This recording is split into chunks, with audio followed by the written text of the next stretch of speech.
మహాభారతంలోని కీలకమైనటువంటి పాత్ర భీష్ముడు. అయితే భీష్ముని యొక్క జననం గురించి తెలుసుకుందాం. భీష్ముడు తన పూర్వజన్మలో అష్టవసువుల్లో ఒకరు. అతని పేరు ప్రభాసుడు. అయితే తాను మానవుడిగా జన్మించడానికి ఒక కారణం అనేది ఉంది. వశిష్ఠ మహర్షి ఇచ్చినటువంటి శాపం. అయితే ఒకనాడు మహర్షి ఆశ్రమంలో ఉన్నటువంటి నందిని అనే గోవుని తాను దొంగలించాడు. అయితే ఆ దొంగతనానికి మిగిలిన 7 అష్టవసువులు కూడా తనకి సహాయం చేశారు. దానికి కోపించిన మహర్షి అష్టవసువులు 8 మందిని కూడా భూలోకంలోని మానవులుగా జన్మించమని శపించారు. తిరిగి వారికి శాప విమోచన అనేది అష్టవసువులు తమ తప్పును తెలుసుకొని పశ్చాత్తాపంతో వశిష్ఠ మహర్షిని క్షమించమని వేడుకున్నారు. అప్పుడు మహర్షి కరుణించి మిగిలిన 7 వసువులను భూమిపై పుట్టగానే వెంటనే మరణించి శాప విమోచన పొందుతారు.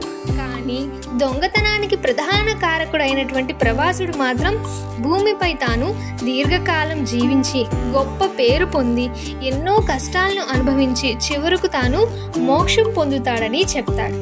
అయితే శాపం ప్రకారం అష్టవసువులు గంగాదేవి వద్దకు వెళ్ళి తమకు తల్లిగా జన్మించి పుట్టిన వెంటనే నదిలో వదిలి శాప విమోచన కలిగించమని కోరుతారు.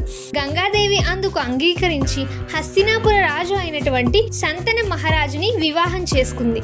తాను చేసే ఏ పనిని కూడా ప్రశ్నించకూడదు. ప్రశ్నిస్తే ఆ క్షణమే అతన్ని విడిచి వెళ్ళిపోతానని షరతు పెట్టింది.